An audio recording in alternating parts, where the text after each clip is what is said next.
Baik, Assalamualaikum warahmatullahi wabarakatuh. Tentu mohon izin Pak Ketua MPR ini ditunjuk duluan, dan tahsilah ini bukan dalam rangka untuk lomba memberikan sambutan. Alhamdulillahirrahmanirrahim, assalatu wassalamu ala qaidina wa qudwatina wa ma'alimina sayyidina Muhammadin asyrafil anbiya wal mursalin wa ala alihi wa sahbihi wa man tabi'ahum bi ihsanin ila yaumiddin. Amma ba'd.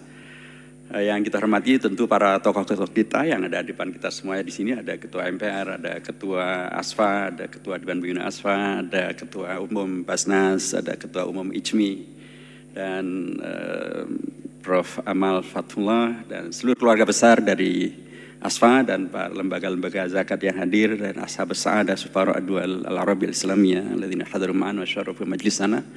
Hafizakumullah jami'an, rekan-rekan sekalian, para penerima beasiswa dari ASFA yang saya hormati, para santri dan santriwati yang dirahmati Allah SWT. Saya diminta untuk menyampaikan, jadi kalau lembaga-lembaga zakat sudah berperan luar biasa untuk memaksimalkan seluruh potensi, meningkatkan sumber daya manusia berkeunggulan, menyambut dan menyongsong Indonesia Emas 2045, terus apa yang bisa dilakukan oleh DPR MPR?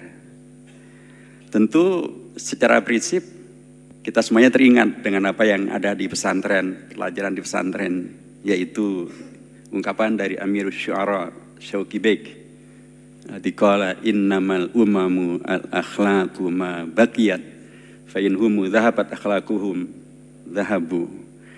Kami di MPR sudah membuat pasal baru di Undang-Undang Dasar, pasal 31 ayat 3 Undang-Undang Dasar, menegaskan tentang Indonesia ini tidak boleh dan tidak akan hilang, karena basis daripada pendidikan di Indonesia adalah bukan sekedar iman dan takwa, tapi meningkatkan keimanan, ketakwaan, dan akhlak yang mulia, baru dalam rangka mencerdaskan kehidupan bangsa. Pasal 31 ayat 5 menegaskan bahwa dalam rangka pemerintah Indonesia meningkatkan pendidikan di Indonesia, tetap harus menghormati agama yang berlaku di Indonesia. Dan karenanya kami betul-betul mencoba untuk menjaga. Karena dalam perjalanannya ternyata tidak semuanya menghendaki agar ada percepatan supaya terjadi peningkatan keimanan, ketakwaan, dan hak yang mulia. Karena tiba-tiba sempat muncul satu peta jalan pendidikan nasional Indonesia tahun 2020-2035 di mana agama hilang. Yang ada hanyalah kebudayaan. Posisi kami adalah menolak itu semuanya, dan alhamdulillah mengembalikan posisi agama ke dalam posisi yang sebenarnya. Juga untuk pendidikan pesantren, alhamdulillah kita di DPR RI tahun 2019 berhasil membuat undang-undang tentang pesantren. Alhamdulillah ini kerjasama luar biasa, sangat bagus antara pesantren-pesantren kita dengan DPR RI, dan kemudian bisa dibuatkan satu undang-undang tentang pesantren, Undang-Undang Nomor 18 tahun 2019. Tapi ternyata nggak selesai. Ada Mas Menteri yang mencoba membonsai pesantren.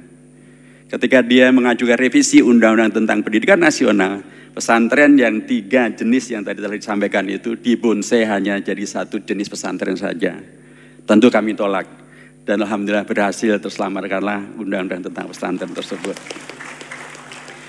Supaya apa? Supaya dengan demikian maka seluruh potensi zakat ataupun sodaqah infak yang kemudian memang diperuntukkan untuk seluruh lembaga pesantren kita untuk menyongsong Indonesia Emas 2045 yang pastilah karenanya harus berbasiskan pada akhlak yang mulia tetap bisa diwujudkan.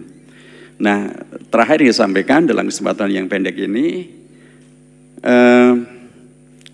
tentu suatu cita-cita yang sangat luar biasa, baik, benar, dan harus menghadirkan Indonesia Unggul 2045. Tapi ternyata tantangannya bukan hanya itu saja. Indonesia kita sekarang ini dengan segala potensi luar biasanya, tapi juga sedang mendapatkan tantangan yang luar biasa. Presiden Prabowo menyampaikan judi online di Indonesia setiap tahunnya itu sudah menyampai pada angka 900 triliun rupiah. Kalau 1% saja untuk beasiswa para santri, ya Allah.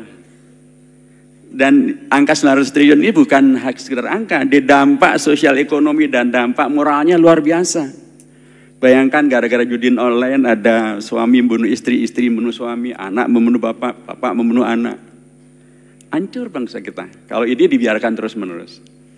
Kita juga berada dalam kondisi yang narkobanya pun juga luar biasa. Pak Syarifudin pasti sangat paham bagaimana kemudian Pak Budi Waseso ketika menjadi ketua BNN menyampaikan Indonesia kita ini terkena dampak dari apa yang beliau sebut sebagai darurat narkoba karena terjadinya narkoterorisme. Terorisme narkoba itu lebih jahat daripada segala bentuk terorisme yang lain karena dia menghancurkan semuanya. Dan uang yang kemudian sudah beredar akibat dari narkoba itu pun juga jumlahnya lebih dari 6 triliun rupiah.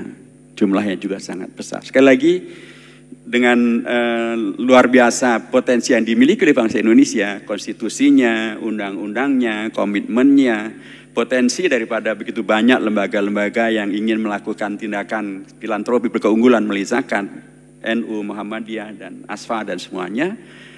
Dan kita punya bonus demografi yang luar biasa, tapi ternyata ada tantangan. Mudah-mudahan tantangan ini justru membuat kita teringat dengan kaidah kita di pesantren. Al-ajru ala qadri al-masyaqqah. Semakin banyak masyaqqah, semakin banyak tantangan, semakin banyak pahala, semakin banyak dan kita akan semakin bersemangat.